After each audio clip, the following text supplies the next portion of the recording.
Good afternoon, everybody. Welcome to another live at the Waterhole with your host today, myself, Ben Coley. I'll be looking after you for the next couple of hours as we once again have a look at all of the wonderful, wonderful sights on offer from our various cameras. So thanks again to Africam for allowing us to use those cameras and working in conjunction with them. It's such a treat to be able to show you so many great locations all across southern and eastern Africa.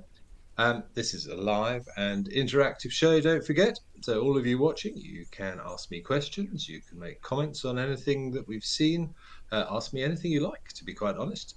You can do that by registering on our website, by following on the YouTube chat, and of course on X using the hashtag WildEarth. But we've started off today at Okakoyu in Namibia, which I'm very proud to have actually said correctly. First time around for once. It's always a bit of a tongue twister. Certainly don't ask me to spell it. And we've got a lone elephant bull who looks to be dominating the waterhole here, having just chased away a bunch of zebras that looked as if they were cooling off. But what a lovely way to start with this stunning vista. Clear, clear blue skies over in the western side of southern Africa out in Namibia. And what better way to start the day than having a little bit of a paddle in the waterhole?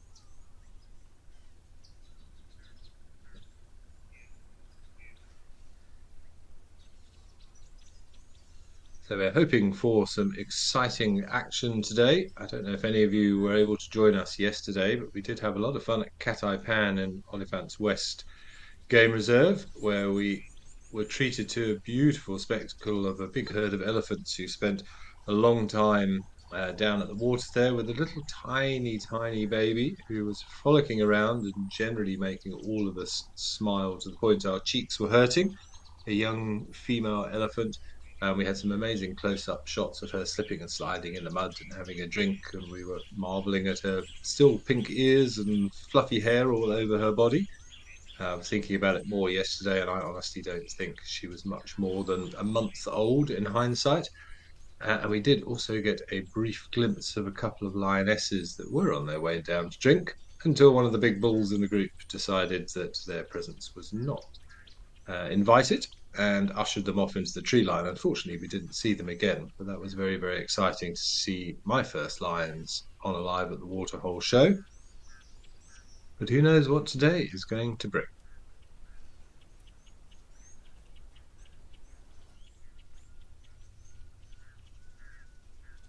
Good afternoon, Joanne Miller. Thank you very much for your message. Yep, it is Sunday. We are looking forward to seeing what's on offer, and so I'm looking forward to hearing from all of you from all over the globe, and hopefully answering some questions and giving me something to get my brain whirring this morning. And hello again to Darcy Miller, greeting myself, and Luanda, who is in my ear, instructing us what's happening in the background, all the clever people in Johannesburg making this possible, and deciding where we're going to go next, monitoring all these different feeds and seeing where the action is. And Catherine is joining us. Catherine, good afternoon to you from Germany as well. So we have it. I say it every day, but it is true. It's amazing to have people from all over the globe that we're interacting with here. It's one of the beauties of being able to do this virtually, to offer all of you the opportunity, wherever you are in the world, whatever time it is where you are, some of these incredible visuals.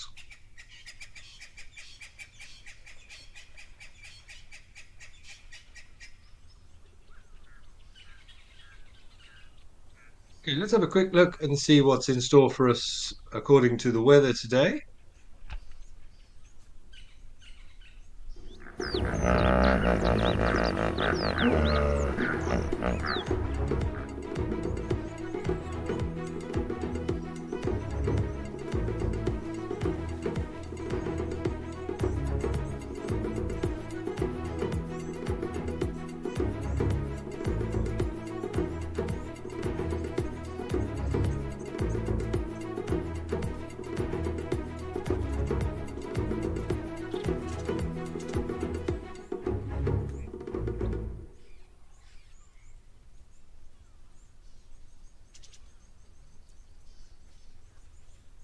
So it looks like pretty good weather conditions across the whole area today.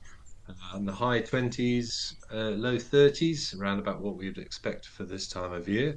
But certainly you can see out in Namibia, not a cloud in the sky.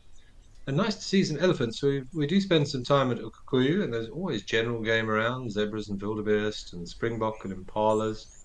I don't, not often actually that we see elephants come down to drink, so that's rather nice to see. These couple of bulls, bigger one on the right, smaller one on the left, and those poor zebras have been trying to have a drink, and every time they get settled, they get disturbed by one of these approaching leviathans. I would also move out of the way, and have moved out of the way of many elephants during the course of my career.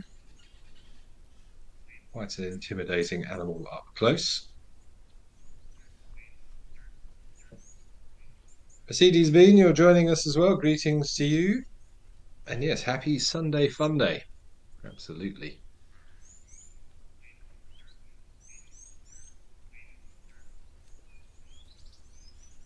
Now we saw this young bull coming in from afar, and he's made his way right the way around to this side. I wonder why. Often you'll find that elephants will go to wherever the pipe is, but in pumped water holes, they are quite fussy about the quality of water that they drink.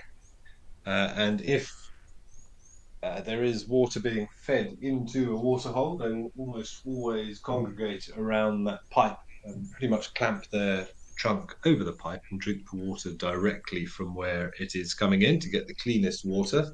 I would have thought it's perhaps here at the point closest to the camera, just off on the left, where you can see that little sort of little cove there. I thought perhaps there was a pipe there, but he didn't seem to end up there. Let's see whether this big bull is going to flex his muscles and maybe suggest that this waterhole isn't big enough for the both of them.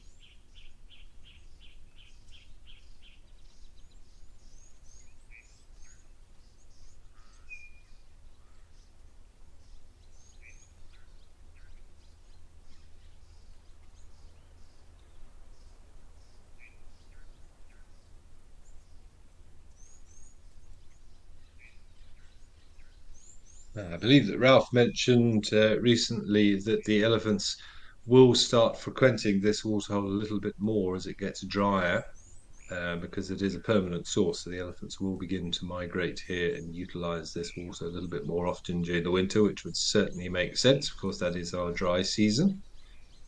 Let's see whether this big bull wants to share the waterhole. It doesn't look like it.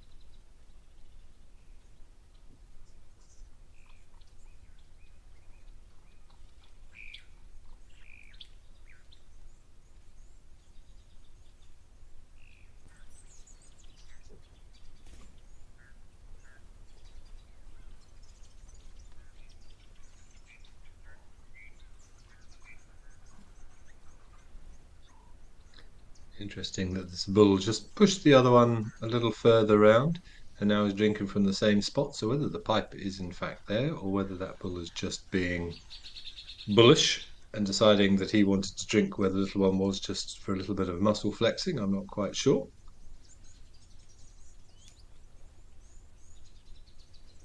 But it's certainly freed up the rest of the waterhole for all the other animals to come down now. See a steady train of them coming through, and so that's the nice thing about having multiple different naturalists here. We all have different areas of expertise, different areas that we spent more time in.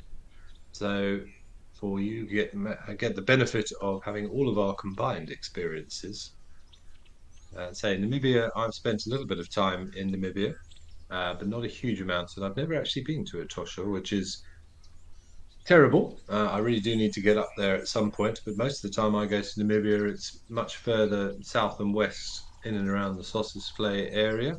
I do a lot of work from an astronomy standpoint down there because of its beautiful dark skies. The Namib Grand Nature Reserve is an internationally acclaimed dark sky reserve. So fortunate to have been there a few times for training and astrophotography and general astronomy nights, which is something I'm very, very thankful for. Oh, caravan of animals coming down to drink now.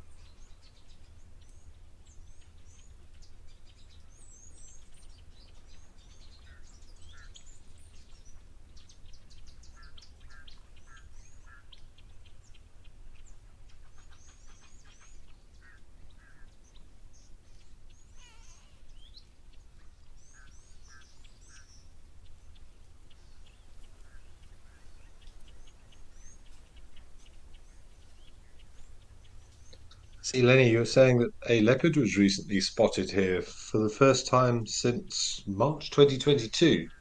Well, it just goes to show you never know what you might see. How amazing would that be if a leopard wandered across the front of the camera at some point? I think we'd see all the other animals disappearing quite quickly, but that would be something very, very special.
One of the things you do get to see here in Etosha, which you don't often see, with the exception of one or two different species of animals, there's so many animals wading deep into the water like this. It's a perfect way to keep cool in these harsh, dry conditions. But of course, one thing Etosha doesn't have very much of is water and no perennial rivers, which means there are no hippos and no crocs, to my knowledge, up in that area. So animals don't have to worry about those silent assassins hiding under the cover of that water. We saw a lovely croc at the power, one whisk of the trunk and caused about 100 animals to flee there. We often see the crocodile at Tau, but because there's no crocodiles for the animals to worry about here, they can actually wade into the water and make use of that cooling liquid. Very, very nice to see. Asbo, good afternoon to you from the east coast of England. I was there only a couple of weeks ago. I actually spent a week with my family up in Norfolk 2 or 3 weeks ago, which was very nice. First time I've been to that location. And Miriam, you're asking, have elephants ever had twins?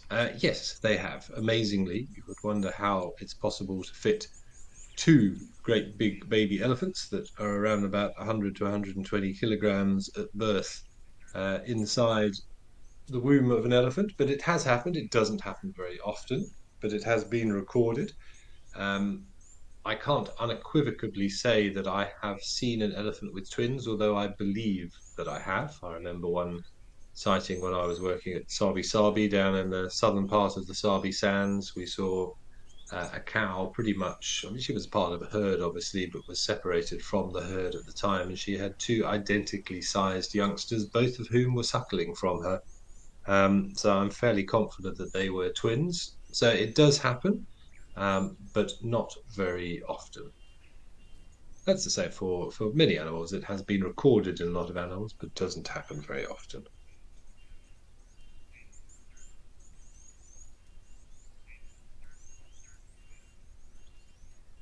Must put an awful lot of pressure on the mother in terms of actually sort of providing for two embryos developing within the womb for so long, 22 months, of course, the gestation period for an elephant, the longest of any animal on Earth.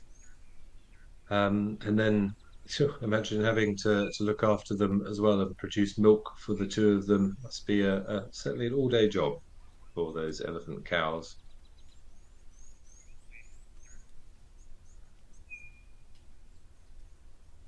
Sandy, you're also commenting that this waterhole isn't very deep with all the zebra. No, it does seem to be a shallow waterhole, say, particularly out there in the dryness of Namibia. You don't get huge water bodies out there, and this, of course, is perfect for the animals so that they can wade into the water and get the benefits of cooling off. And say no danger of any marauding crocodiles to worry about.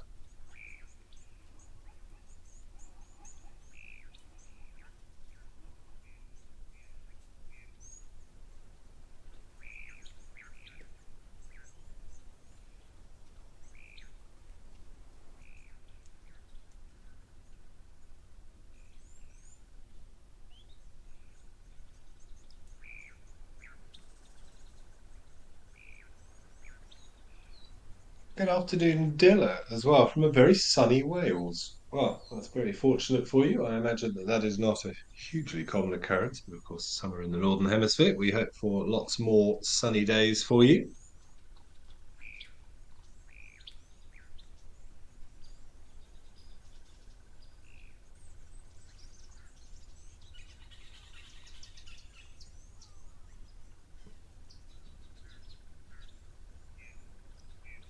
Okay, we're going to roll the dice and see what's happening at Tembe Elephant Park next.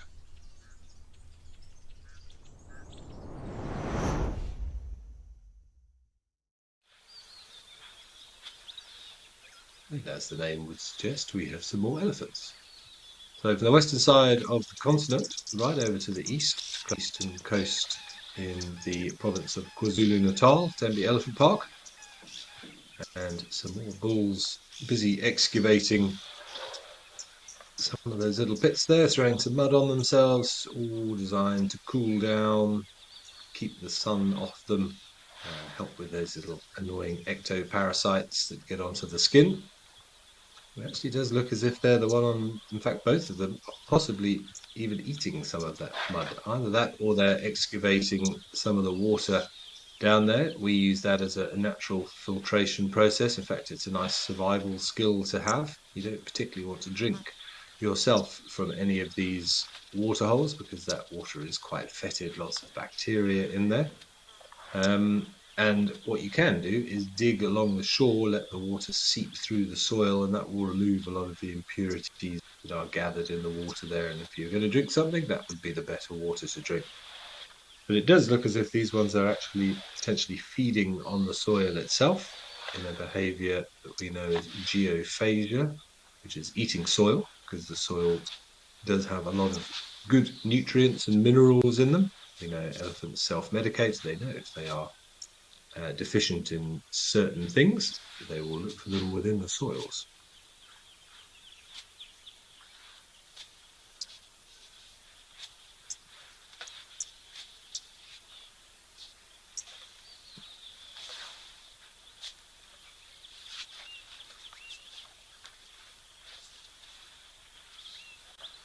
Evidently, that's a good spot there.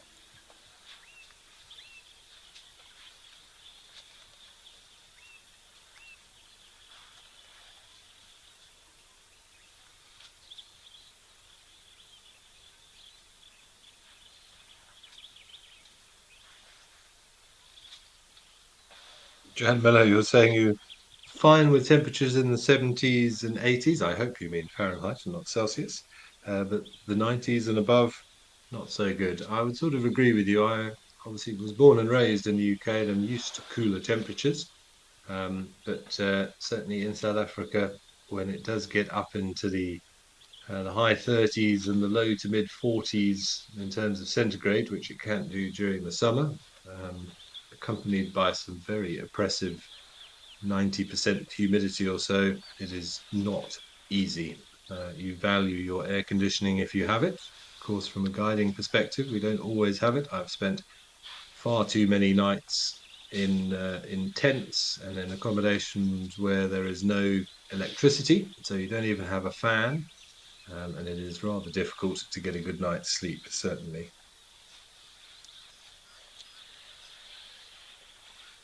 You can see everybody clearing a path for this big boy coming in now.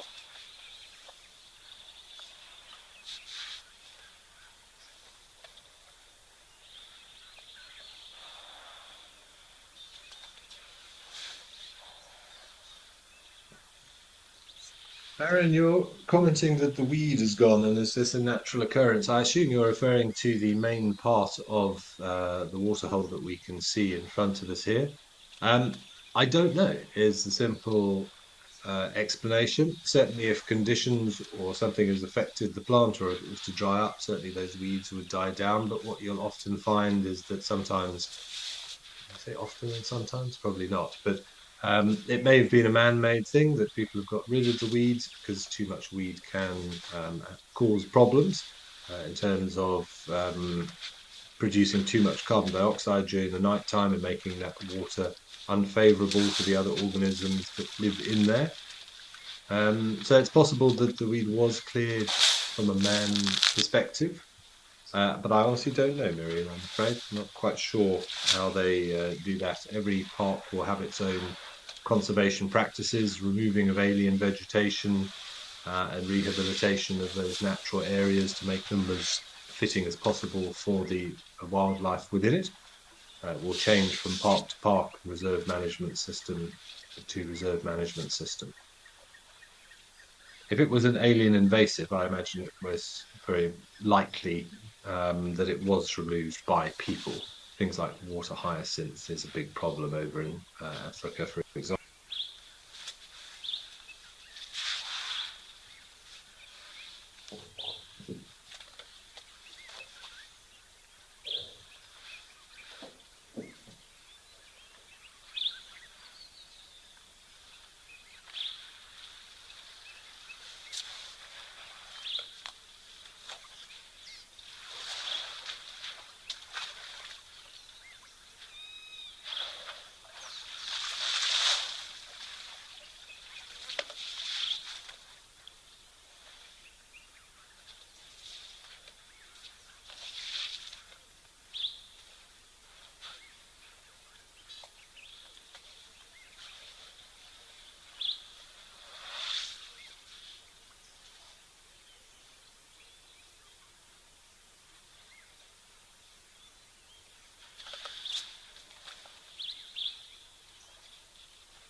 See this elephant digging himself a little trough there, just disturbing all of the mud, making that nice consistency to then splash onto his skin.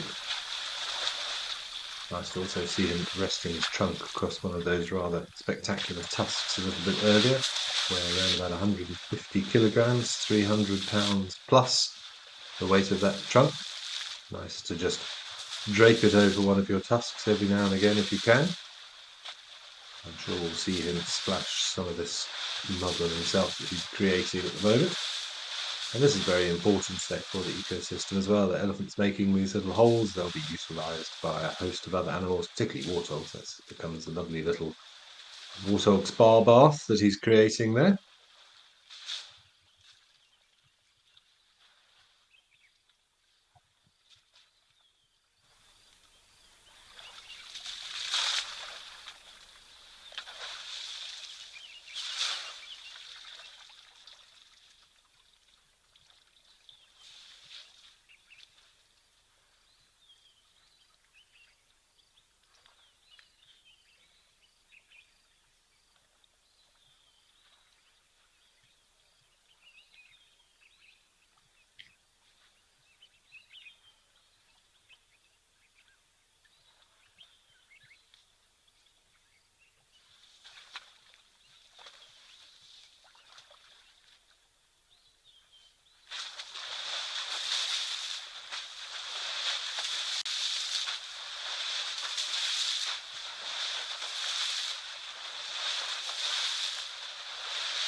Nice to see those rhythmical kicking motions, using those little toenails that he's got for the icy areas at the front of the feet. Remember, elephants do have toenails, but not like you or I do. They're not actually sort of attached to anything. They're what's called floating toenails.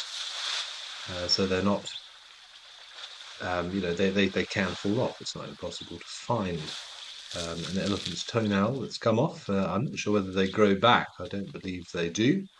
But they will often use their feet, say, for this very purpose, and it's not unusual to see them whilst feeding as well. They'll often grab hold of forbs and things and then use their toes or their heel just to help break it to facilitate in feeding. That's going to be slippery, but careful there.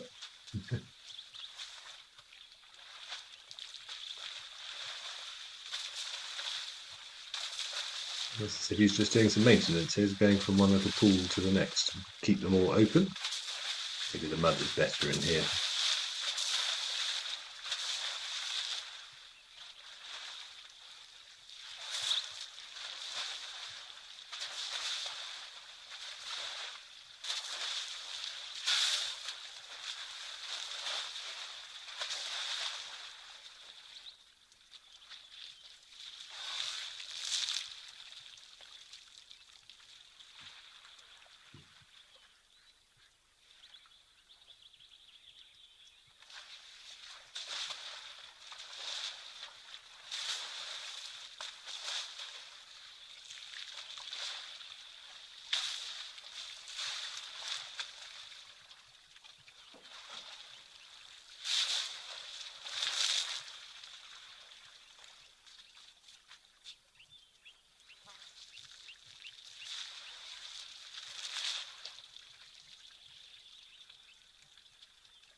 Penelope Kenyon, you're saying that he's used to congregate at the inflow pipe for the fresh water, and you loved watching their antics there.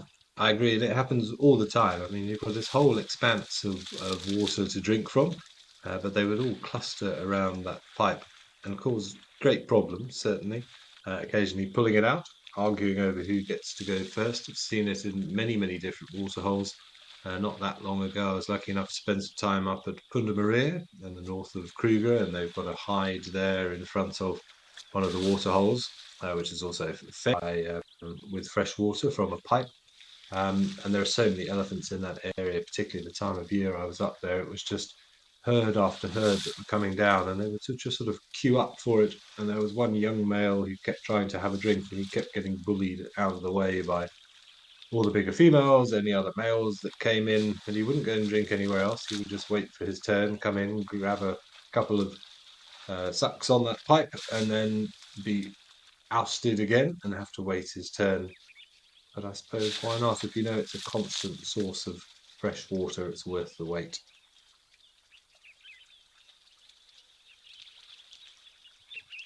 Of course, elephants are well known for not only doing that, but also seeking out fresh water in camps.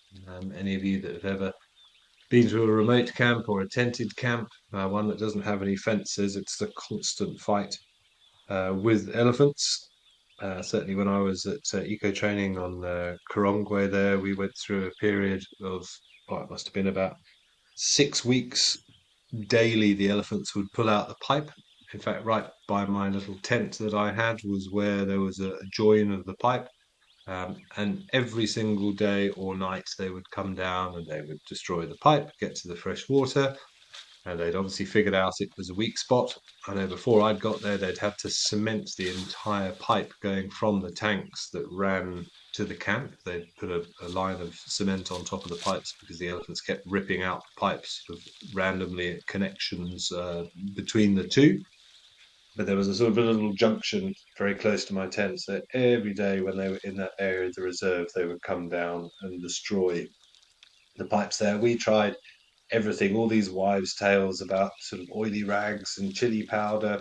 I can speak from experience, none of it works.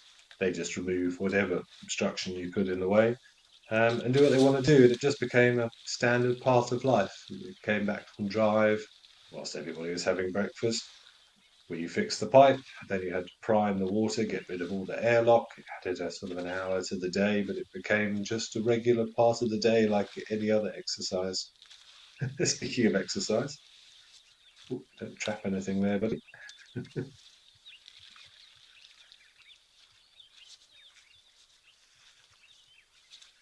Precarious position that he's gone for there, straddled over the hole he's created.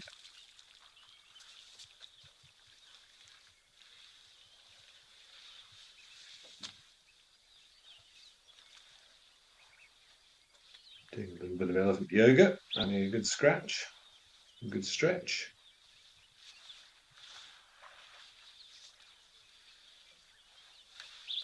Joanne Mello, yeah. It's lovely to see them having a mud bath. And it must feel good for them. I agree. We always sort of like to say, yes, there's a reason that the animal is doing this. It's to keep cool in the sun and it's to remove ectoparasites. It's probably just nice as well. That's be a nice feeling.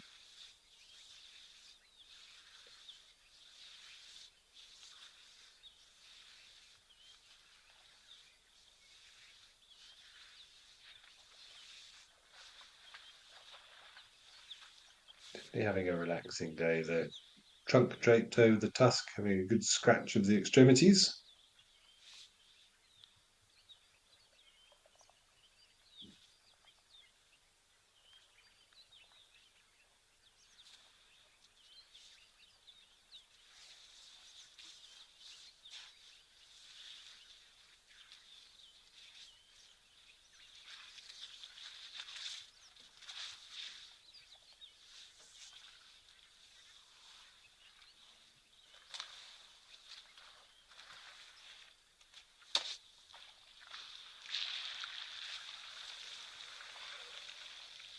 So that lovely shimmering coating of mud now, particularly on the back of the ears. A lot of mud gets splashed up there to just help with that thermoregulation. And you can see those big veins when he flops his ears forward there. Very, very thin, only a few millimeters thick. Those ears, keep them cool, flap them during the heat of the day, just cause cool air to run across those exposed vessels. That just sends that cool blood around the rest of the body.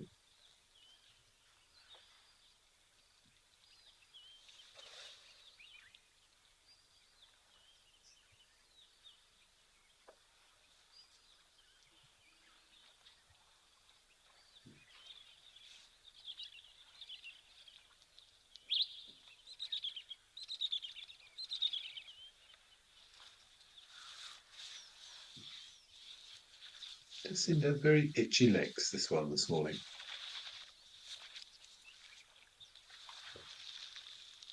Something that we're very used to as guides, particularly in the summer months. Not too much of a risk of ticks during the winter, although they are still around. But in summer, the ticks can get rather nasty, particularly the pepper ticks. If you ever walk through a pepper tick nest, you will know all about it. It used to be, I did some walking trails down in KZN a few years ago, and I was probably rather silly, but I was sort of walking in those sandals, those sort of walking sandals, and no socks, just because it was hot and it was more comfortable. And every evening, you had to examine all those little areas that ticks like to go to, so in between the toes, and used to spend about half an hour every evening with a pin or the tip of a knife, just removing pepper ticks from in between my toes.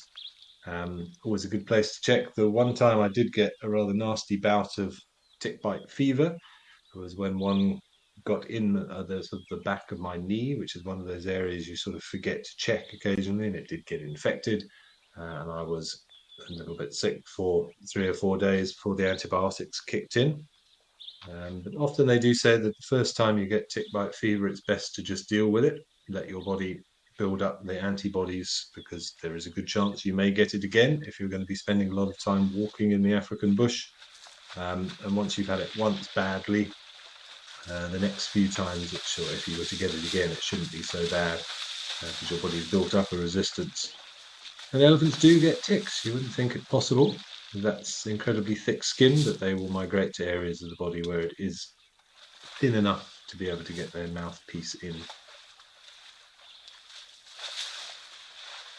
The youngsters straight back in now that this area has been vacated.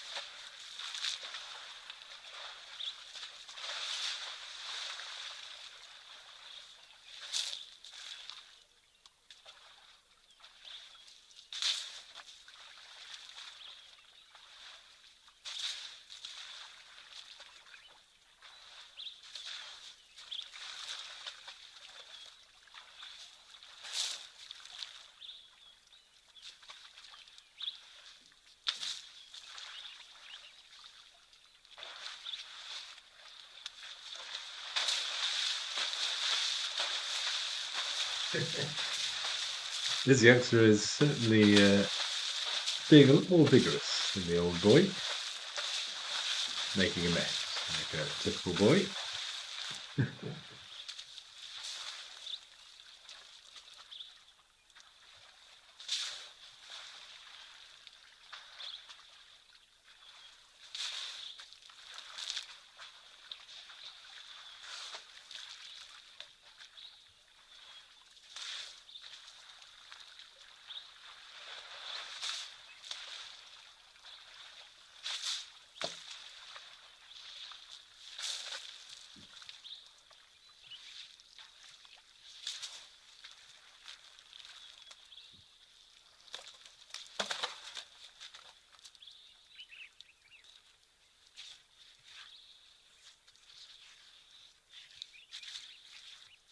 Real Green's asking if there are lions in Tembe Elephant Park. Again, it's not a park that I have been to, but as I understand it, yes, there are lions there. I'm not quite sure of the population numbers, but there are lions. Probably best time to see them around a waterhole like this would be, as in the case with most places, around the winter months, when water dries up elsewhere and the lions are forced to come to more exposed areas to drink. During the summer, they will be quite happy to just drink out of any puddle that they find. I don't know if we've ever seen lions on this camera. If anybody knows, by all means, do let us know. But there are lions in the park, certainly.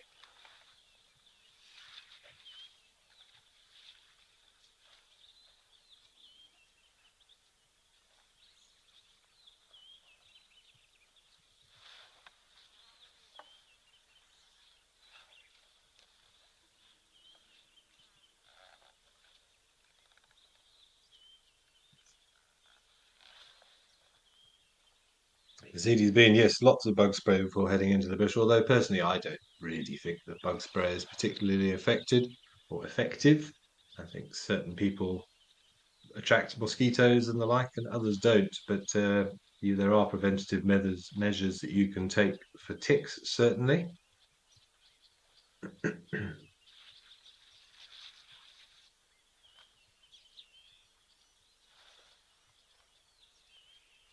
I learnt my lesson down there in KZN. If I know that I'm going to be doing an extensive bout of walking, regardless of the temperature, I will wear long pants or trousers, no more shorts if I'm walking, and definitely closed shoes, which is good advice anyway. Certainly, you wouldn't want to, something with strong soles as well, because if you stand on something like a sickle bush, you will know all about it.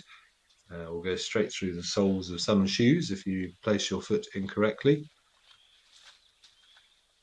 But yeah, the best thing to do is to just sort of check yourselves after every walk. Ticks will always sort of go to the same places where it's a little bit more protected and warm. So in between the toes, the back of the knee, around the belt line, the top line of your socks. Obviously in and around the groin area, somewhere you need to be careful of. It is unfortunately one of those things that we have to worry about, but just give yourself a good check in the evenings when you've finished and just control any potential issues. One of the things you do find though is you get those pepper ticks and things, if they get into your socks, then even a wash through the washing machine isn't enough to get rid of them, and you can still be itchy next time you put them on. And somebody once told me, not that I've ever tried it, that you can actually douse your socks in sort of petrol or paraffin or something else with a strong chemical like that, which will get rid of any ticks that are still living within your sock material. But you do get spray, which is supposed to control ticks or dissuade ticks from alighting on you. A lot of the guys will also shave their legs and things, because if you've got hairs on your legs and you're walking in shorts, it's much easier for the ticks to grab onto, because that's what they have adapted to do or evolved to do with mammals with fur. And they respond to movement. They're also very responsive to carbon dioxide. So they have these things on the sort of tips of their antennae, if you like. I believe they're called Haller's organs, if I remember correctly, that pick up CO2. And if you were to find an adult tick that is just sort of sitting on the top of grass, waiting for an unsuspecting animal to come across, it almost looks as if it's sort of dormant there. It's just lying there, not moving. You can pick that blade of grass, put it to your mouth, and just sort of exhale on it, just and you'll find it'll instantly sort of wake up and start waving its legs around, because it sensed the carbon dioxide from the breath and is now looking to try and attach to some of that hair. And obviously, when an animal is moving through the ground, a herbivore is moving through the ground and feeding, it's exhaling through its nostrils.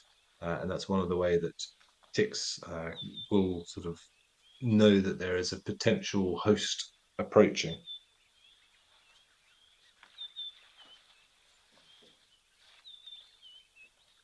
Catherine, you'll say you're lucky that ticks and other nasty critters don't bite you. You are lucky. I am also one of those people that don't seem to attract too many mosquitoes and other biting insects. They seem to leave me alone. I still get a few bites here and there, but there are people who just get absolutely covered. Quite honest, if there's one of those people in your group, then that's a good thing for you, certainly, because they seem to leave you alone and rather always go for the same person. But I've had guests and students absolutely covered in mosquito bites and other bites from insects that we're not quite sure what they are, whereas nobody else really seems to be affected. I think it's all to do with the pheromones in your body that you give off. Certain people give off pheromones that are more attractive to biting insects than others.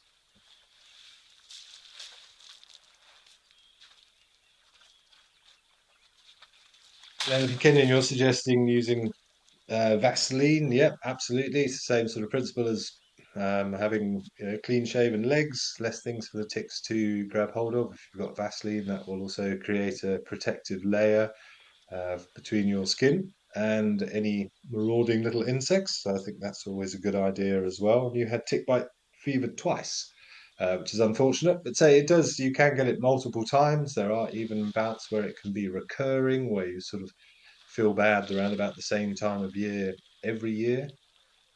But so I only ever had it once badly. I've had it a second time, but it was just like a light flu, really. But rickettsia is the official name for the disease. It's not like Lyme disease that you get in the States, but I would describe it as I would describe it as a mild malaria. But I've managed to avoid malaria, despite having been in malaria areas for nearly 2 decades.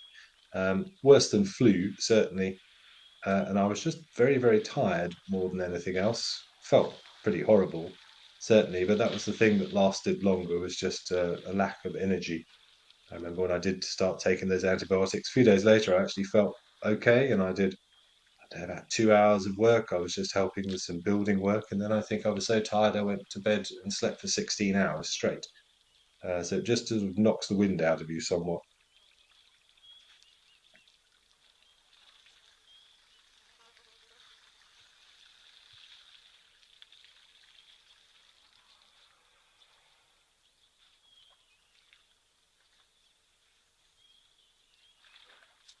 Okay, I think we're going to move down to the coast and see what's happening at Stony Point.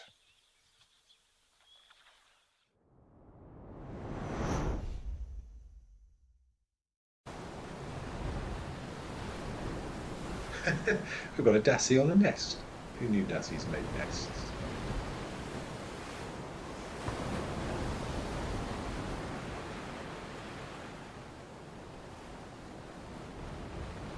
It's nice to have these cameras in different locations. Nice to see that undulating ocean in the background. And Joanne Miller, you're saying that there's always something to see in Africa and you'd like to go to Amakala because it's close to the ocean. And you love cheetahs. Well, I don't think we'll see any cheetahs today at Stony Point, but ocean, we can certainly help you with that.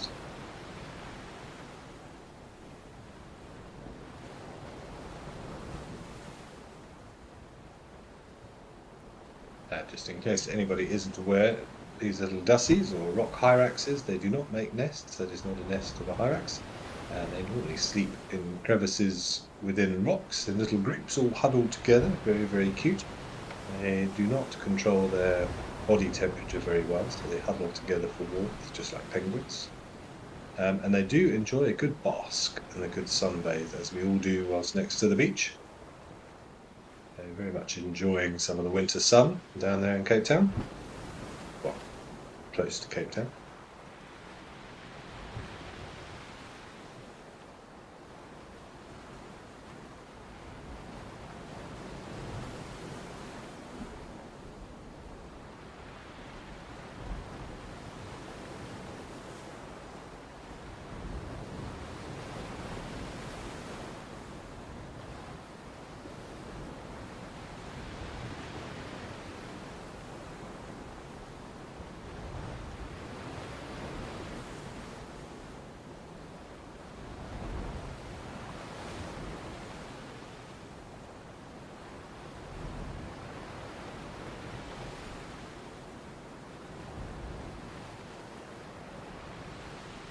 Well, thank you, Lenny, saying you're enjoying the info. I hope some of it is worth listening to, certainly. And yeah, well, I will be doing live at the Waterhole today, tomorrow, in fact, for the next 4 days, if including today. So what is today? Sunday. So Monday, Tuesday, Wednesday, I'll also be here. Hopefully looking forward to, well, hopefully definitely looking forward to all the things that we see and hoping for some unusual and fascinating sightings. And yeah, hopefully I'll be able to get back to Juma at some point as well. I do miss Juma, certainly. It's my efforts. And yeah, hopefully I'll have a chance to get back there at some point in the not too distant future as well.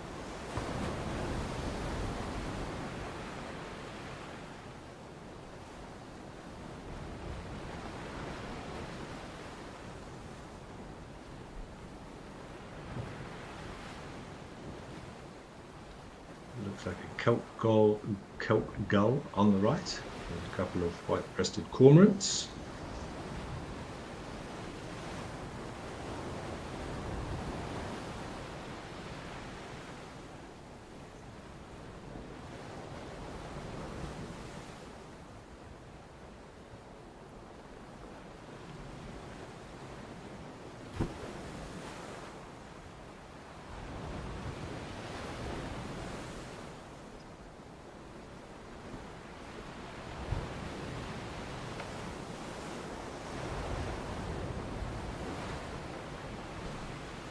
I do need to get down and spend a little bit more time along the coast of South Africa. I'm very proud of my bird list, but it's somewhat stalled over the last few years. The more birds you find, then the less new ones there are to find. And I've been hovering in the high 500s for a long time now. I think I'm currently sitting on about 591 or 592 different species. I would dearly love to breach the 600 barrier, be a big milestone for me. And I think if I could get down to the coast and possibly even go on one of these boat trips, it'd be a great opportunity to get some of the ocean-dwelling birds, of which there are many that we see down in the African subcontinent. And I do not have many because I don't get to the ocean very often. But having just spent some time in New Zealand and was able to go out on a few boat trips there and was able to see some things like some albatrosses. I think I've got 5 different species of albatross over there, some petrels, one or two other weird and wonderful things that I had to be helped with identifying what they were, because many of these seabirds look very, very similar. A few different types of tern as well. It's an area that I've developing a little bit more interest in. It's not easy seabird identification because they're often very far away from you, but if you can go out on a boat and the birds are fishing, for example, then you have a far better chance of identifying some of them. But between petrels and storm petrels and shearwaters and all of these other birds that we do get out there, there's a whole multitude. And on a good trip, you might pick up 10, 20 new birds, which would be great. The other one I need to get to is the karoo. So I haven't really spent much time in the karoo. There are some specials down there that I'd like to be able to find.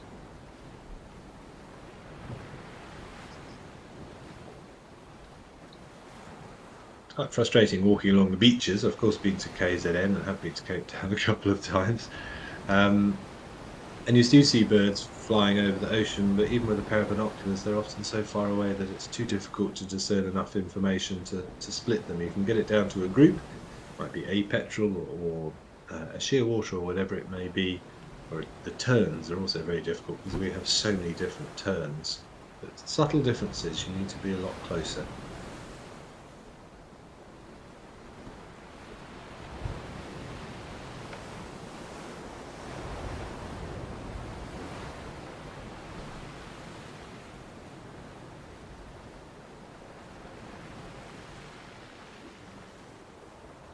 Afternoon, Canine Girl. Glad you could join us. We are having a wonderful Sunday. Thank you very much. We've had elephants and zebras and more elephants. And so a couple of seabirds are now enjoying this other rotund Dussie there. Oh, not sure if you pushed that one off or the other one just got a bit of a fright. But always great antics. Giant guinea pigs. That's what I think of these.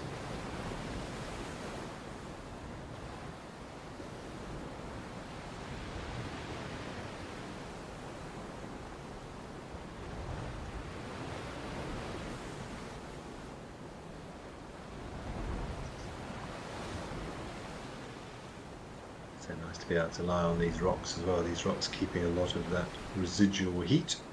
Oh, there's a little lizard there as well in front of the one on the right.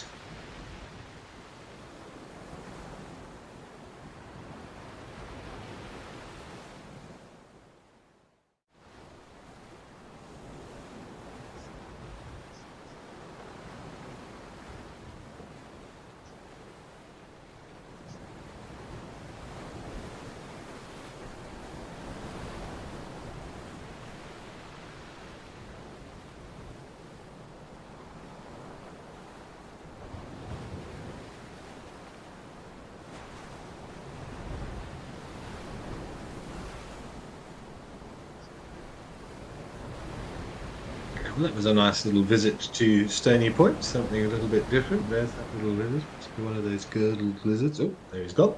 We're going to go to Naledi Dam next and see who's joining us there.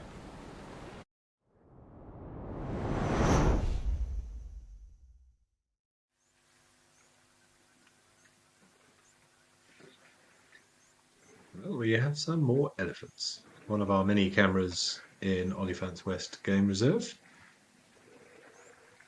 So just north of Hoedspruit on the western boundary of Kruger National Park. So this is Greater Kruger National Park now, not the government owned. This is privately owned land, lots of different landowners, but no fences between them.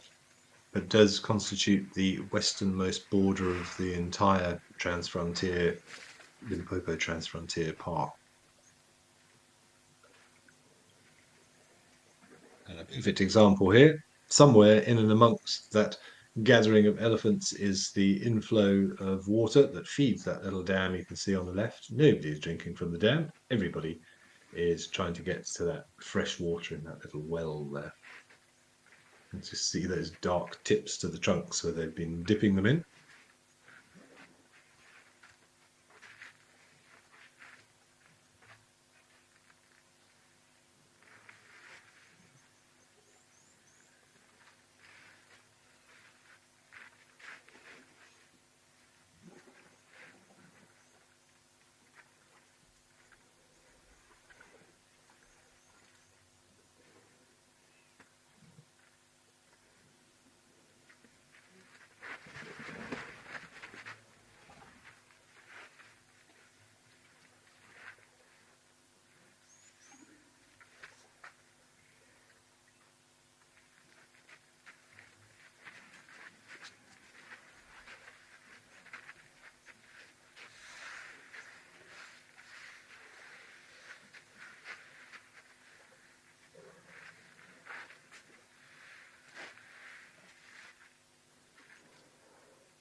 Everybody seems very relaxed. We've got a nice close-up of that elephant cow. You can see how droopy those eyes are. It's a good way to gauge an elephant's mood. Their eyes convey so much emotion. We sort of describe them as soft eyes like that. Then seems to be very, very relaxed and comfortable with life. No immediate stresses. Hello, little one.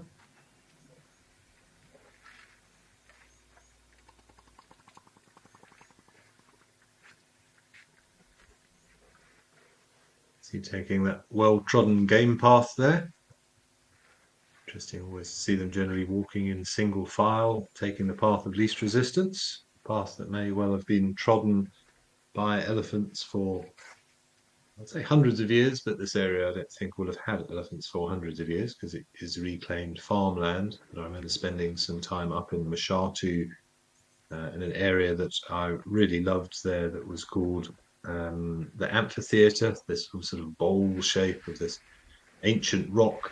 I think it was sandstone, but I can't remember for sure. But you could clearly see pathways of animals, elephant paths that had been cut into the rock through centuries of these animals taking the same paths, that they'd actually created a sort of a depression, like a little trench in the rock. They've been walking them for so long. It was quite humbling to think how long these animals have been walking those paths. We are relatively new on the scene in that regard. Who are we to change migration routes and these ancient passageways that have been used by families for tens, if not more, generations?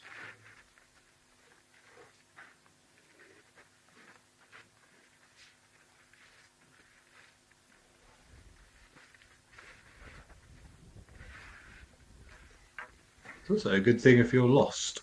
If you find game paths, follow a game path. And generally speaking, they will eventually lead to water. What you want is lots of converging game paths. So you would hope the game path that you're walking on gets wider and more tributaries are sort of coming into almost like forming a V, joining the path that you are on. As the animals get closer and closer to water, they will start converging And you should find at the end of most end of most game trails, you will find access to water, which is very, very important if you're ever stuck in the bush. Just be aware that animals do also use those game paths, so you never know what you might bump into there. But finding water is key. There's the rule of fours, where I was always taught 4 minutes without oxygen, 4 days without water, 4 weeks without food.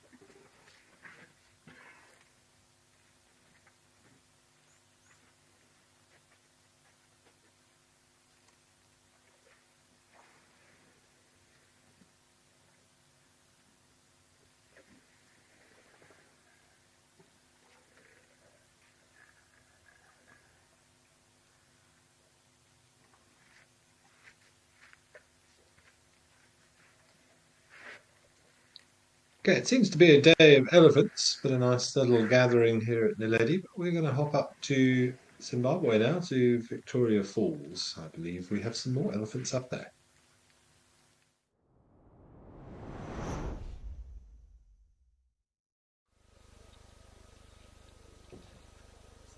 Or elephant, at least. With a beautiful, what looks like a saddle-billed stork in the back, and a couple of marabou storks in the foreground. See, Canine Go, you're asking roughly at what age a matriarch will stop reproducing. Um, on average, or say, bearing in mind the lifespan of an elephant is sort of late 50s to early 60s, sort of after about the age of 40, the reproductive opportunities will probably start to diminish, but there have been reports of elephants giving birth into their 50s as well. But generally speaking, I would say from sort of late 40s, it's going to slow down dramatically, put it that way. But every elephant is different. It's hard to say for sure.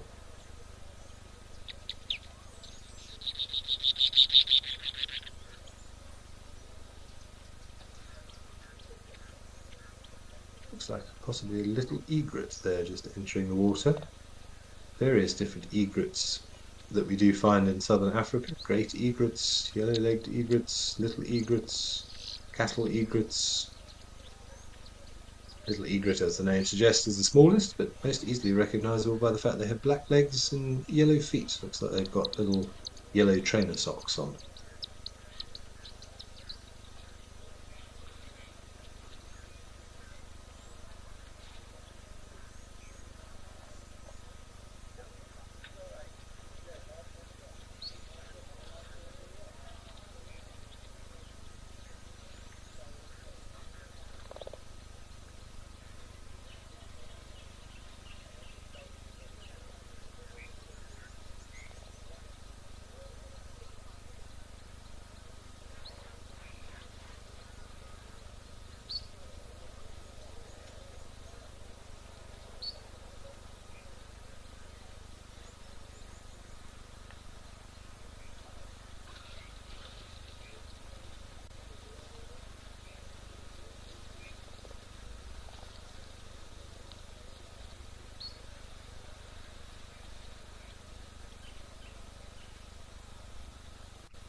Can't see what that is just behind the elephant. Is there another elephant there, or is it a rock?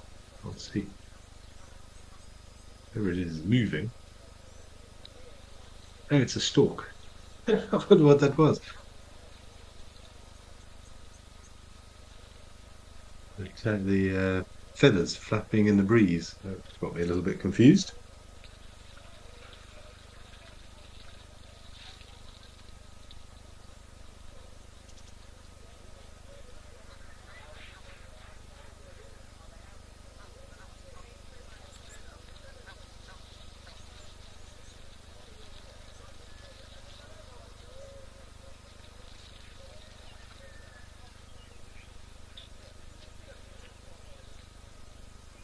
Yes, definitely a marabou stork. Looks like a sort of a mysterious cloaked figure in the background.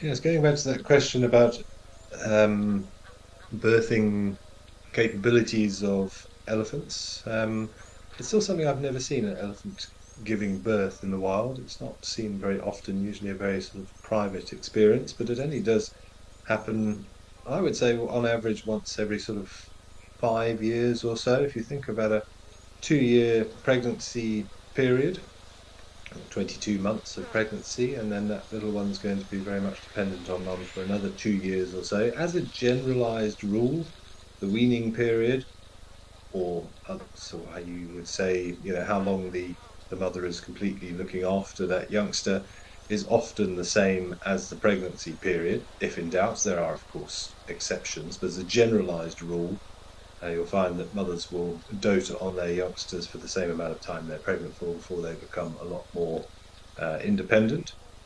So another 2 years of very much looking after young, then possibly coming back into estrus, then another 2 years of pregnancy. You're looking at an interval of somewhere between sort of 4 and 6 years. But one thing we do see in elephants is that they seem to be, whether it's conscious or unconscious, able to control the amount of times that they fall pregnant or the rate at which they will reproduce.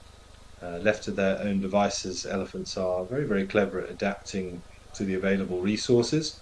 And we see that if you've got lots of elephants in the same place, their birth rate will slow down. If you put very few elephants in an area where there's lots of space, lots of food, lots of water, then that reproductive rate will increase. Females will start reproducing at a younger age. Nature knows what it's doing, and it knows how much resource availability there is, and it will respond accordingly.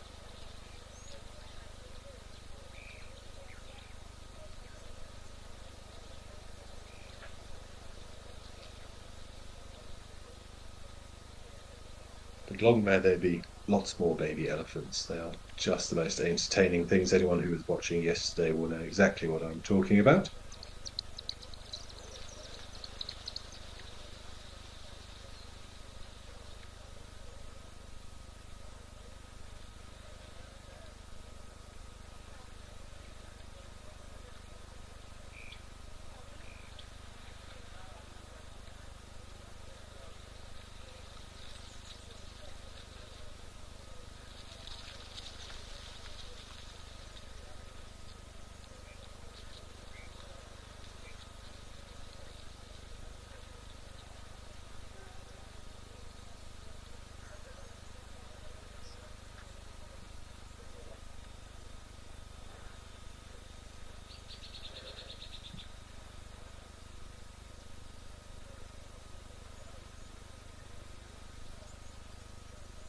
Stop hiding behind the trees. Mr. Elephant, come this way. See if he wants to have a little nibble on this mapani bush.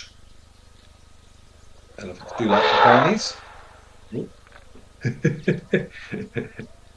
Chasing away some of these vultures. See the lovely posture with the ears out, a bit of a trumpet and a bit of a trunk flash, a swish.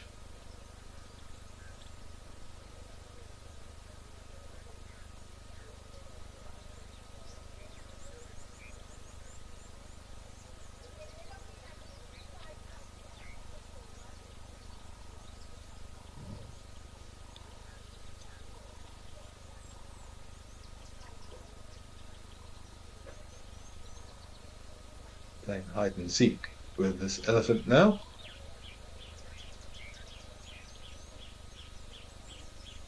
Amazing how easy it is for such a large animal to just disappear. The number of times you're driving down the road on these little game drive tracks and you think there's nothing there, And you come around the corner and there's an elephant that was just hiding behind a tree. It's uncanny. Often you smell them before you see them, though. I always find the best ways to find elephants is to listen for them. I've worked in reserves where you only have one herd of elephants, so it becomes quite a challenge to track them down sometimes. I always found the best idea is if you ever found what looked to be fresh tracks, find a nice high point, and then just stop and listen, cup your ears, which can increase your ability to pick up sound by as much as 30 or 40%. You're just giving yourself massive ears like an elephant, basically, and just listen for those telltale signs of feeding, branches breaking, rustling of leaves. And more often than not, that will give you a good indication of a direction where to start looking. It's also a wonderful tool that I like to use on safaris as well. If you're sitting in a big herd of elephants or a herd of buffalo or anything that's sort of feeding or interacting, to just sit quietly and listen and cup your ears, you just get a whole different dimension on what's happening. You can hear the grass moving, hear the leaves in the wind. It's a quite a powerful tool that isn't used enough, really. I've even seen some people like to use those big, sort of, I don't know what you call them, those big radar dishes that pick up sound and have headphones on. And it's amazing what you can hear. The bird calls, just the sounds of nature that our primitive ears are not often privy to.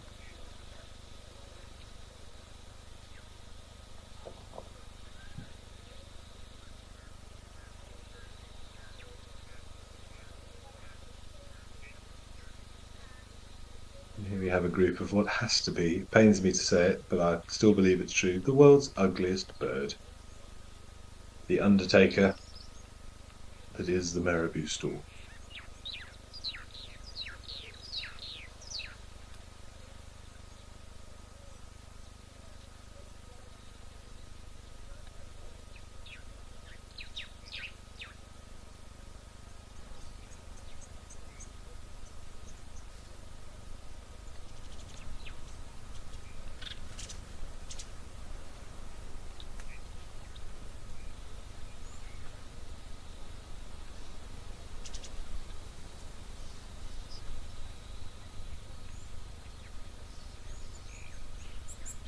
He's having a good groom, trying to fix those feathers. I don't think there's much you can do to improve your looks there, my friend, but good effort. Those lovely white legs covered in uric acid to reflect the heat. Incredible beak, massive, massive beak that they have. Okay, but we're going to go and see what's happening up at Madikwe and at Tower Lodge. Maybe we get a glimpse of our crocodile today.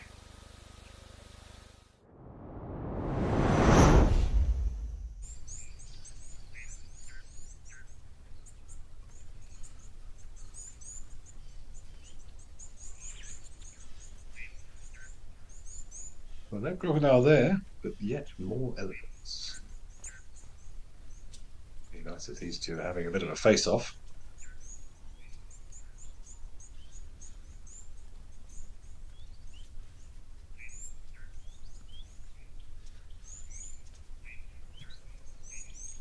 But everybody looks rather relaxed as they're exchanging some harsh words in infrasound that we can't hear.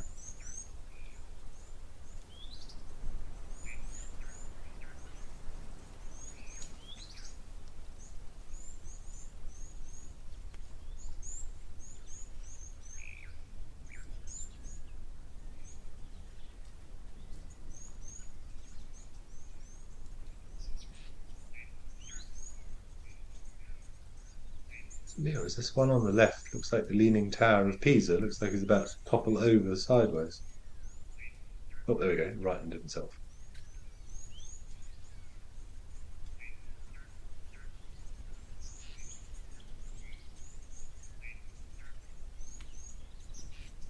Just think, if you see the amount of dung scattered around the floor here, this must be almost a sensory overload for elephants. There must be so much information here of all the herds, all the bulls that come down to this waterhole.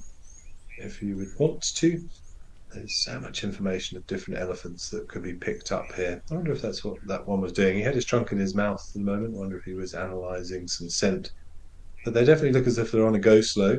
Even that one at the back, possibly the most slow and deliberate spraying of dust on an elephant's back that I've ever seen.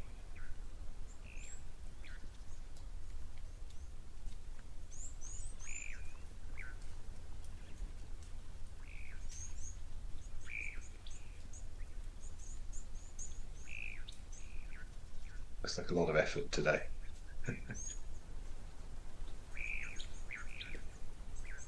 Great photographic opportunities. Of course, those great big clouds of dust, if you can get the sun behind the elephant, so the sun is shining towards you, it just sort of illuminates all of that dust. And then I always find if you put it in black and white, because photographing an elephant and making it look interesting, I always found to be quite difficult because no disrespect to the elephant, it's a big grey blob. But in black and white, and if you push up the contrast a little bit, and you really get to see all of those, or all the texture within the skin, and in a great big cloud of dust like that, it can look rather sort of almost supernatural or something out of a movie there with the darks and shadows and the tones that you can bring out in black and white. Always much preferred photographing elephants in black and white.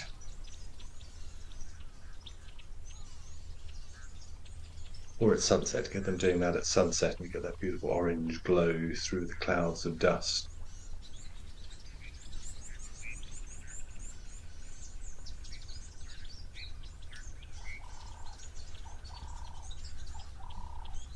We saw a little youngster having a drink here yesterday that went on a bit of a run and had a good scratch and rolled around on the floor, delighted all of us,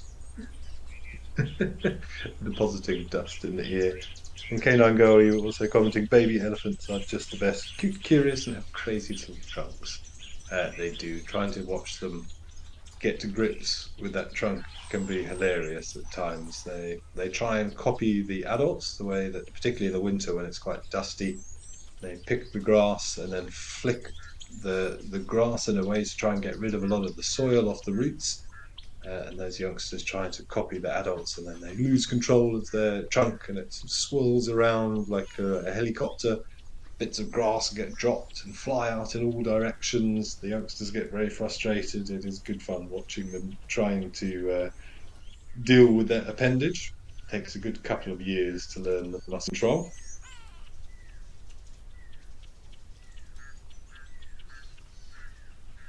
So you're asking how good the hearing of an elephant is compared to ours. I don't know how to equate it, but I know that we can hear down to around about 20 hertz. Elephants can go down to about 10 or 12 hertz. That's quite a big difference. Takes you into that infrasound range. I'll have to have a look to see if I can find any reputable sources that have equated it to the equivalent of being able to hear something. But certainly a lot better than ours. If you just think about the size of those ears, that whole ear is a giant radar dish, basically, to capture sound. So our hearing improves by about 30% by putting our hands behind our ears and sort of moving everything forward and creating a bigger capture area. Look how big that capture area is.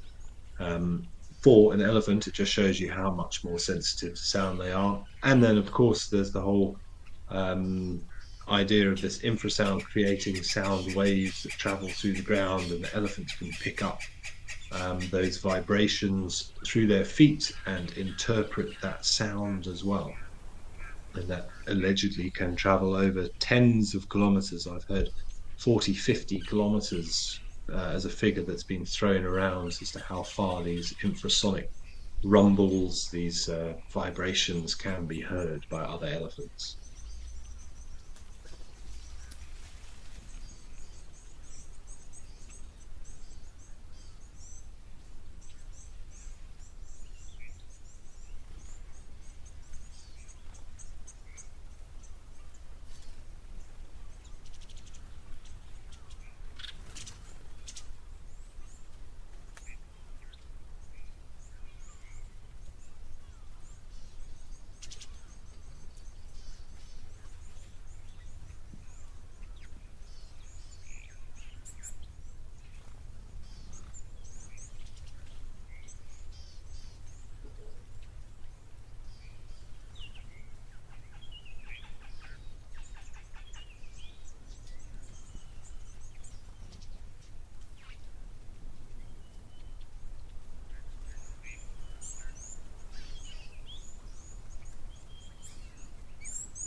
Definitely a go slow elephant day up in Madikwe.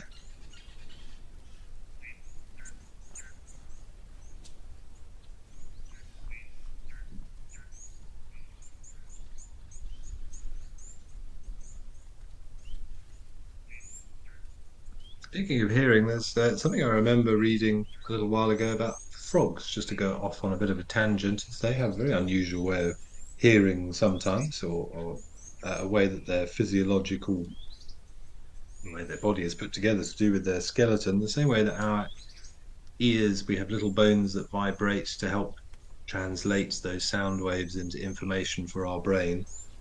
Frogs have the ability to do so in sort of the top of their front legs and their shoulders. They also have a permanently sort of taut muscle which can also vibrate. So frogs can also pick up sounds through their legs. I'm not sure if it's the same mechanism as how elephants do. I've never actually read any specifics as to how an elephant is able to translate those vibrations they pick up with their feet. But we do know in frogs that say there is an adaptation, or in some frogs at least, sort of in and around the shoulder that vibrates and is attached somehow to the brain mechanism. It's one of the ways that frogs can identify calls of other frogs in addition to their external ears. Are you going to have a little bit of a shove?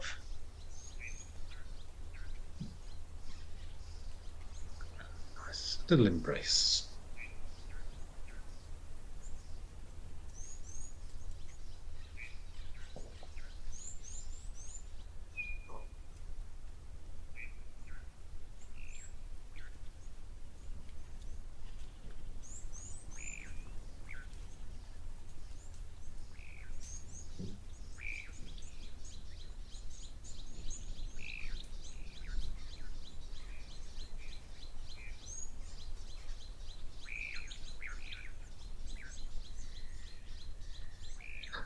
A very sort of half-hearted nudge, I think we'll call that.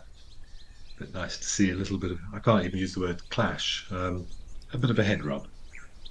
Little greeting ceremony, but nobody seems to have enough energy to even have a playful push and a shove today.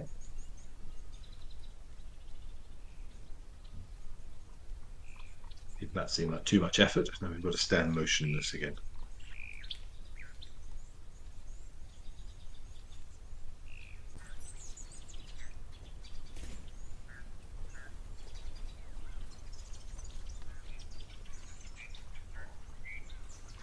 Monica, you're asking whether elephants with shorter trunks are considered less dominant. Assuming you meant trunks and not tusks, it's not something that I've ever heard of, that a trunk would be any form of sort of selective characteristic in terms of dominance.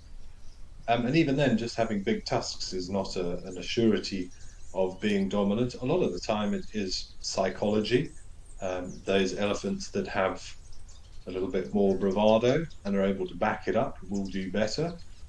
But very much in elephant society, age is key because elephants never really stop growing. As they get older, they get bigger and heavier and wider across the face.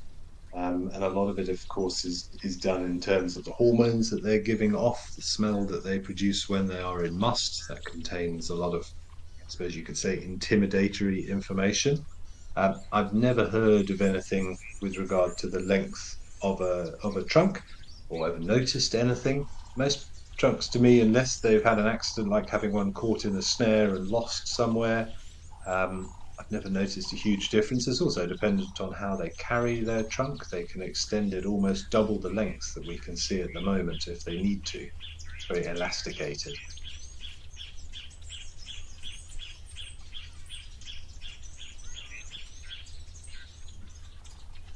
So yeah, not something that I've ever heard of, Monica, or ever really thought about. But say there are always questions to be answered. Think of this classic swagger of an elephant. A little bit of excitement coming towards the water. Yay, there it is.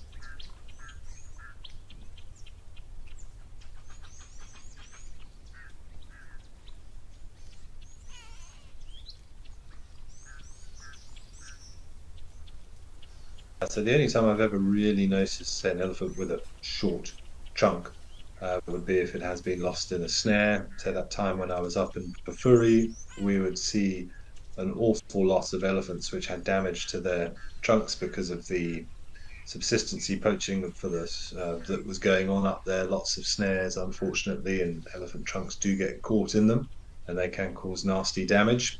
And I've seen various elephants that have had their trunks sort of cut halfway or have nasty lacerations in them, which have healed. But elephants are very, very adaptable creatures, and even those who have lost pieces of their trunk, I've always still seen them able to use their trunk in order to feed properly.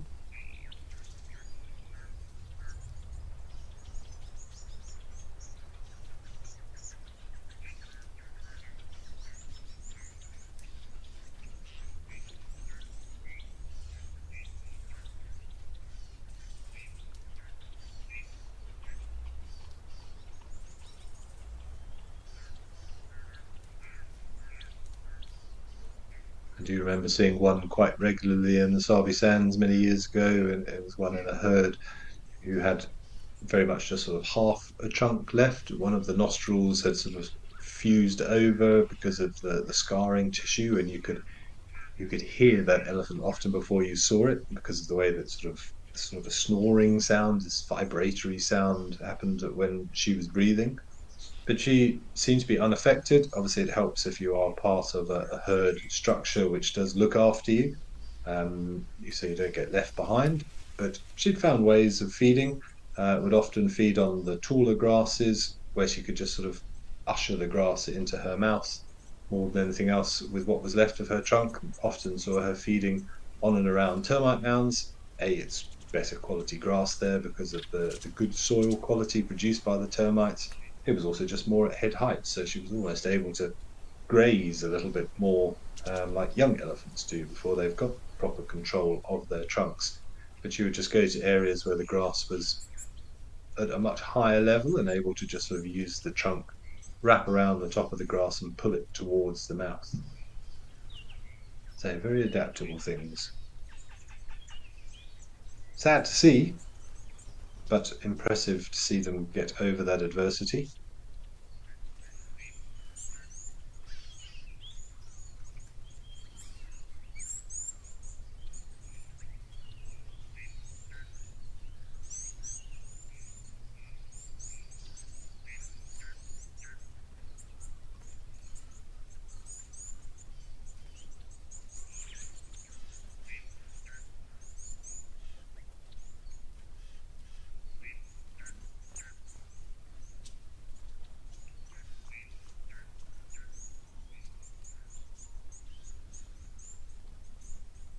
He hasn't had a drink yet. Keeps thinking about it.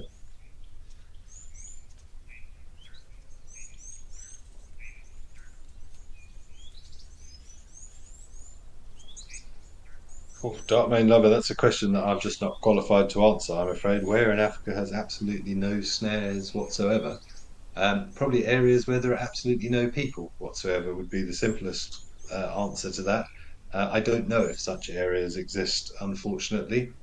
For all of its beauty and animal diversity, Africa is not the richest country in the world, and there are lots of people here. And there are lots of people who require food who are not able to get it in more, dare I say, traditional means. Um, and snaring animals, capturing animals in one form or another, is one of the ways of which to do so. So I don't know, very simply, that there are absolutely, if there are areas with no snares, say those areas that don't have very many people, I would imagine. There are, of course, lots of initiatives to remove snares, people going out, even in not even in reserves, just in sort of greenbelt areas around areas of habitation. Lots of initiatives to go out and find and remove snares. And if you go to some of these places, it's horrifying how many snares that are collected, tens of thousands of them every year. There's a nice initiative just outside Hoedspruit. Honestly, forget what it's called, which is a shame. But they've you can actually go there and learn about what they're doing to help reduce the snare problem, and then actually you can then make jewelry out of those snares. So sort of reusing those snares for a slightly better purpose. It's a horrible, horrible thing, snares, because they are unselective and anything can get caught in them. We see it regularly, but hyenas, leopards, lions, elephant trunks, obviously antelope species, mammals, all creatures great and small are susceptible to snaring, unfortunately.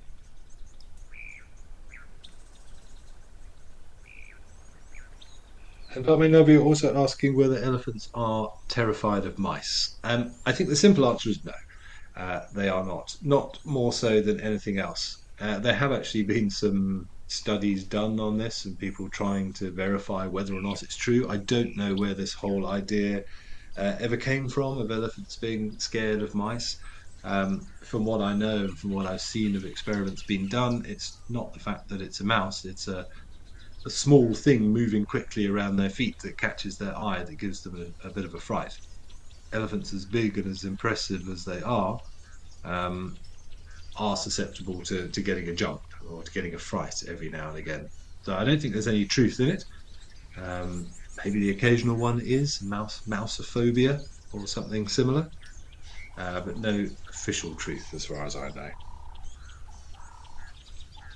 So it seems our camera had frozen there, so we have moved over back to Kikuyu up in Namibia. It's like a few springbok in the foreground.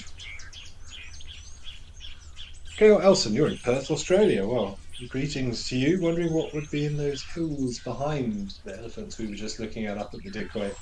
And anything, to be honest, Kel, anything could go up there, particularly in Madikwe if you're driving along past those big hilly outcrops where we would often keep an eye out for a leopard lying on the rocks there. You get those dassies, those hyraxes like we saw in Stony Point.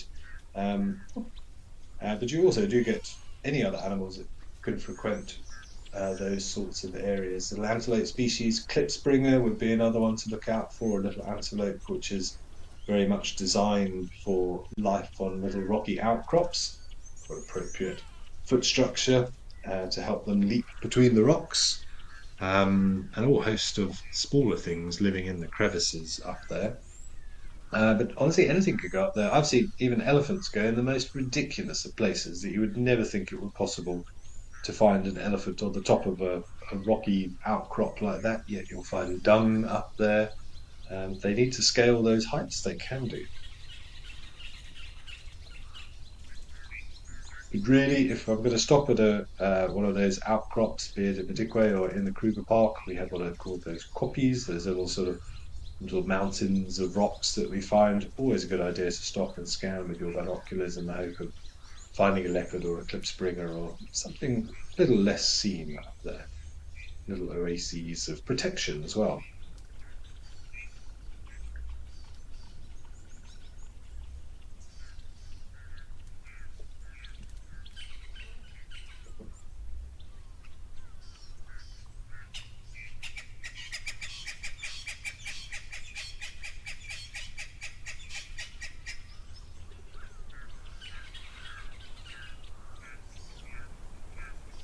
Okay, well, I think we are going to head back to Madikwe, but instead of Tau, we're going to go to Jamala on the eastern side of Madikwe.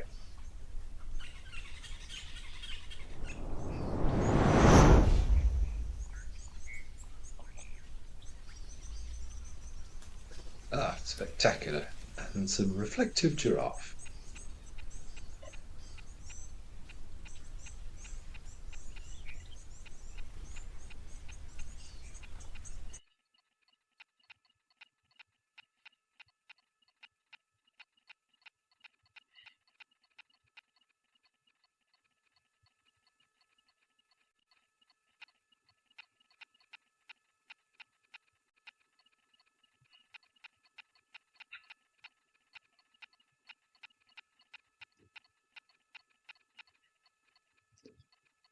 Now, difficult to sex the three on the right, just from this distance, but potentially younger males, but a big bull on the left, you can see by the darker colour and a lot more sturdily built in the height.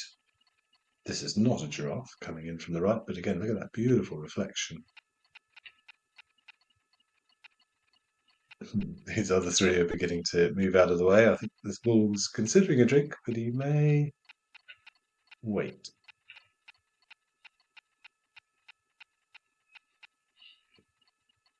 Very nervous drinkers, giraffe.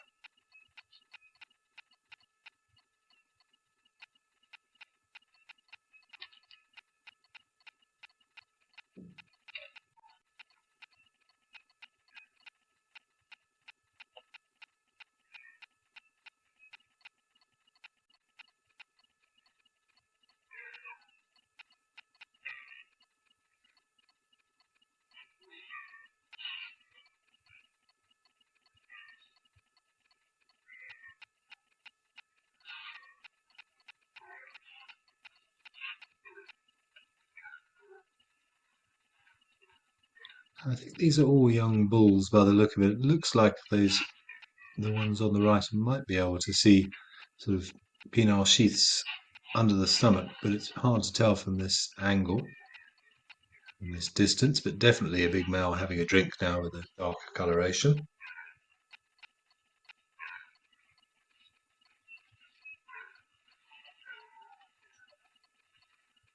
A little bit older, perhaps a little bit more confident.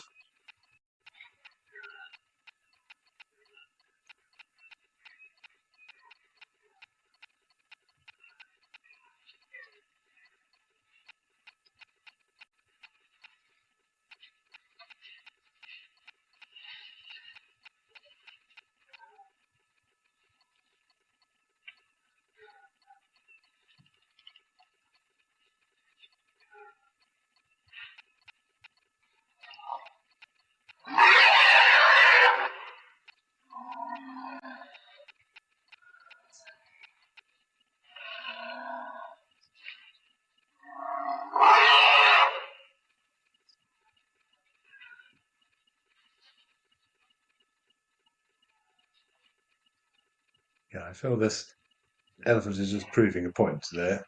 Had the entire freedom of the waterhole to drink at, and purposely went to where the giraffe is. I think elephants just have a habit of doing that. They do like to prove who is the boss.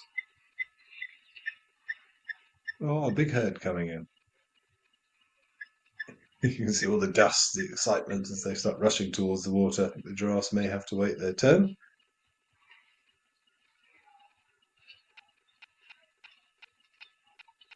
That little one treading mud. Get out, get out. Slippery slopes.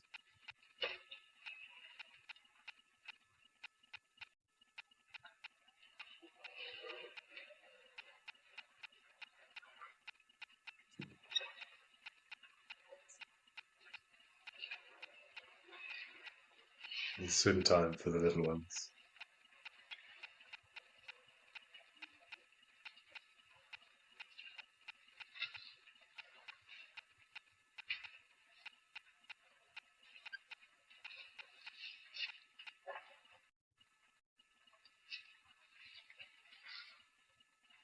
The little one coming to greet this big bull. Hello.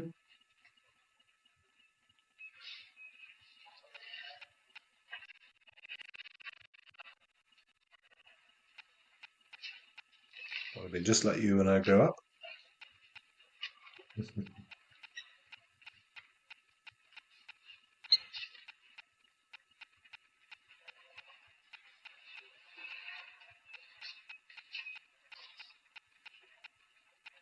A bit of a step down from the edge into the water here.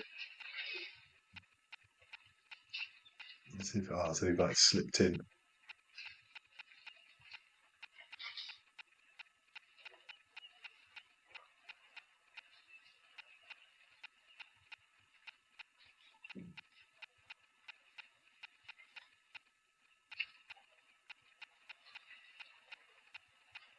That one completely on his side, having a good splash around.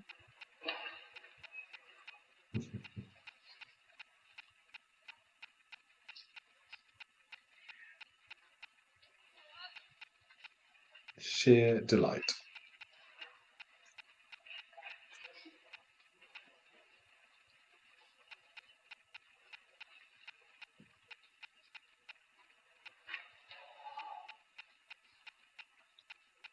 Oh, come on, little one, get out. And we see the adult just trying to help with the trunk. A bit of a step up. There we go.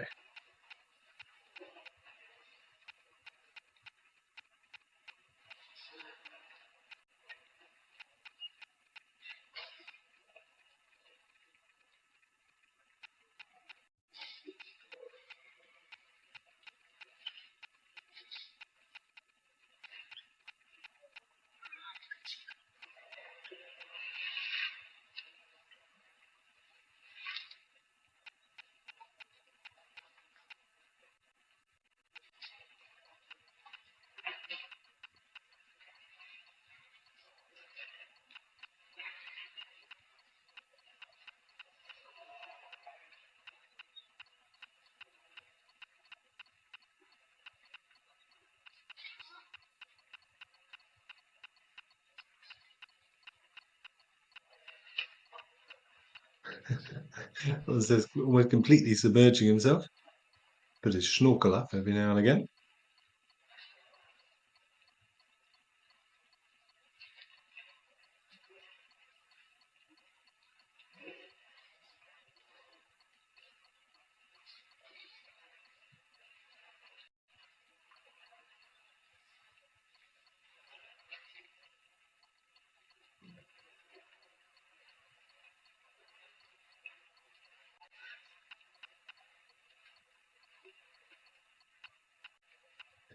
So the back is sort of pinning the other one down.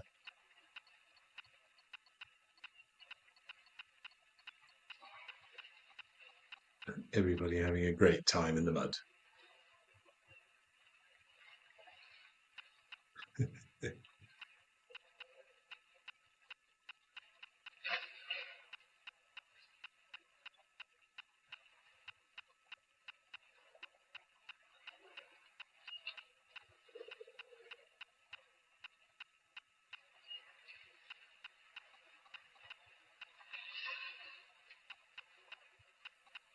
I think most of the adults have moved off now. That little one was also removed from the fray and didn't get into any bad habits. So we've just got the teenagers left now having a good time.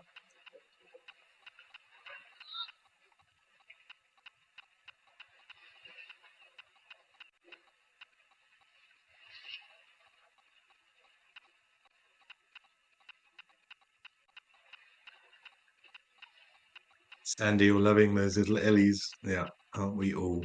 So this is great. How many have you got there? One, two, three, four, five, six, about 7 youngsters there, sort of somewhere in between the ages of about, I think, 5 or 6 up to some early teens. And yeah, having a proper little pool party.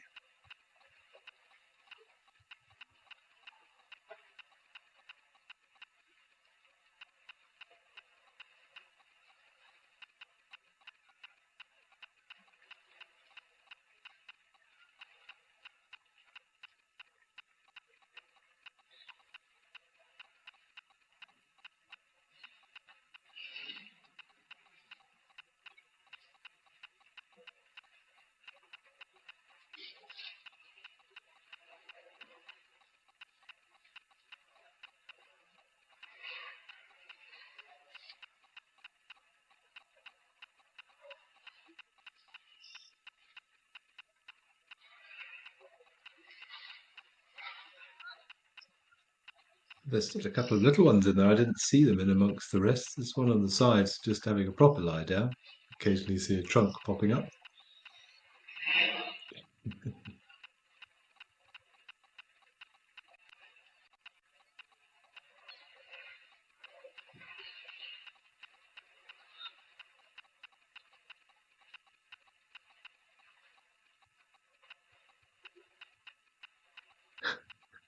Legs flailing in the mud.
Oh, little one needs to be careful in there, I think. Slightly overzealous older sibling there, dunking it a little bit. Wendy Tillepower, yeah, Ellie's living their best lives, absolutely. That's just sheer elation and joy. There's people who say that animals don't give off much emotion. You can't look at that and say those young ones are not having an absolute blast.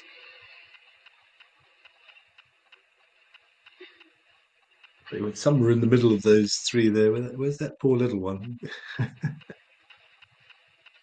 I'd get out while you can, buddy.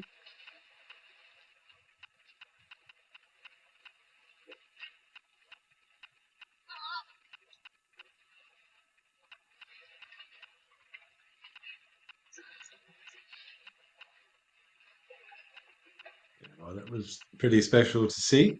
Some say sheer elation of elephants. Let's head back over to Naledi Dam. Some more elephants having a drink.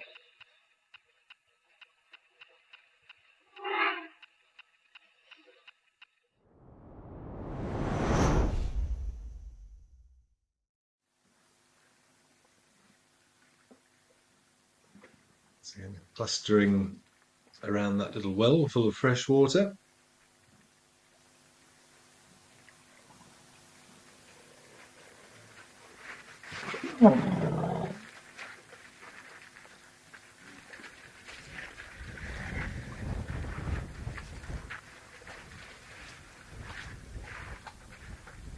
Young male coming in and flexing some muscles, clearing a path.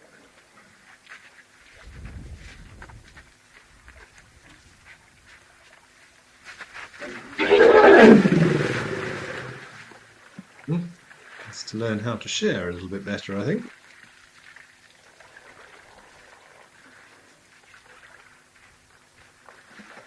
Interesting, we saw the female there that he shoved, she urinated, and whether that was a communicative sign, you can see the male now testing that urine.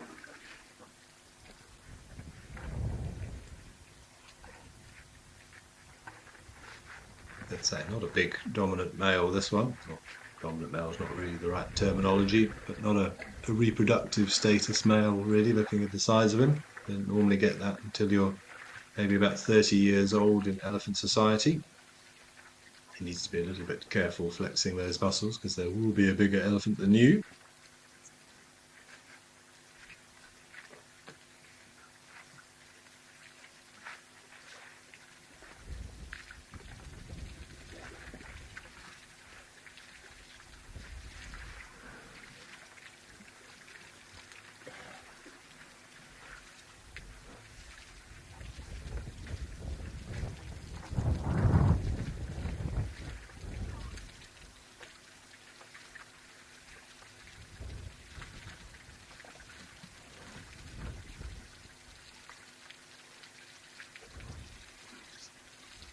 But you can't come in and push all the other elephants away and then not drink. That's just mean and unfair.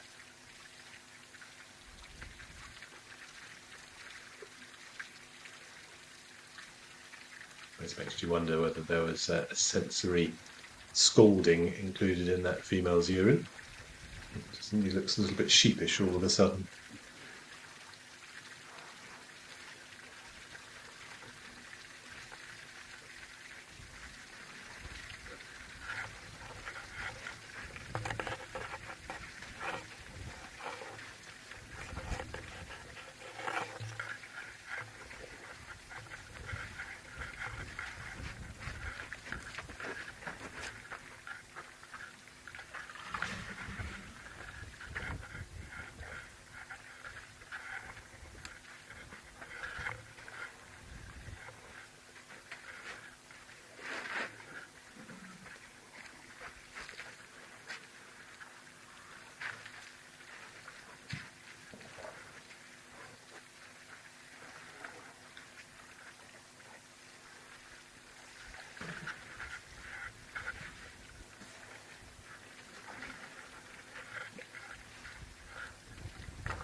Those little ones now, just big enough to see what they're doing with their trunks, draping them over the edge.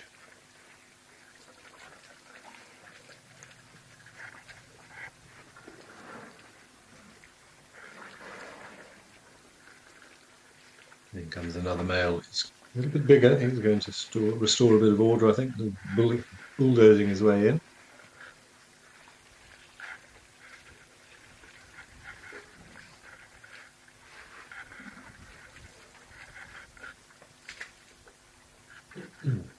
Sandy, you're right. It's a good way to cool off on a hot day in South Africa. I mean, quite like a little bit of a water bath, a dunk in the pool. I remember, say, working in various places where we didn't have access to a pool that was very, very warm. Occasionally, we would go outside, put the sprinkler on, and just sit under the sprinkler for a few minutes and try and cool off. I've worked in some places where it was so hot and didn't have the ability to have power in the rooms that I once ran a cold bath and lay in the bath and had a bit of a snooze. It was the only way I could possibly get some sleep during the day when you're getting up at 3:45 in the morning for early morning drives and you're hosting guests till late at night. You look forward to that midday sleep if you can get one. But in those oppressive temperatures and humidities, it can sometimes be very difficult and you have to make a plan.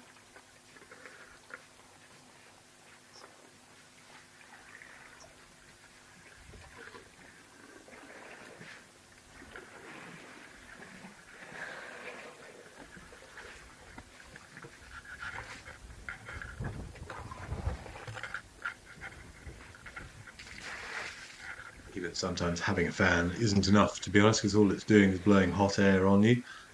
One way we used to combat that is get a towel or a sheet and dunk it in the water and lie underneath a wet towel or a wet sheet and hope you fall asleep before it warms up, which doesn't take very long.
Female looks like she's propping herself up on this little well for now.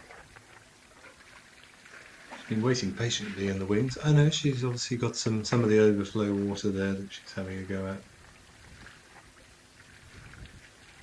And having a scratch at the same time.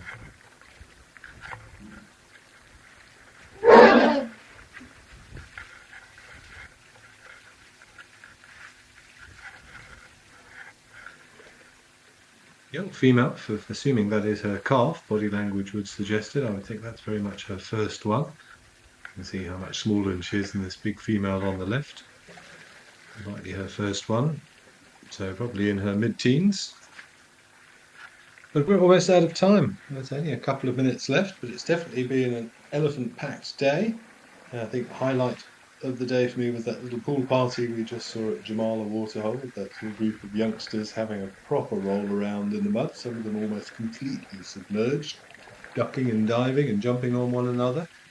Always very, very special to share the energy that elephants get out of those sorts of moments. See, Joanne Mello, you're also off. Wishing everybody a good Sunday. Likewise from all of us here, and of course don't forget, the show doesn't end here. You can join the guys from Safari Live as they look at a few clips very, very shortly and discuss their plans for the afternoon drive for the Sunset Safari for our various locations. See what we're going to see this afternoon. It has been another lovely day. Lots and lots of elephants, all enjoying this cool elixir. But yeah, almost out of time. So thanks everybody for joining us. Thanks for your questions. Thanks for your comments.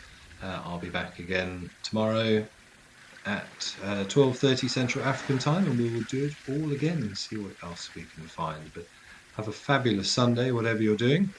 I'm hoping for a Sunday roast. That will be the highlight of my day, I think, after this. And I will see you all tomorrow at the same time.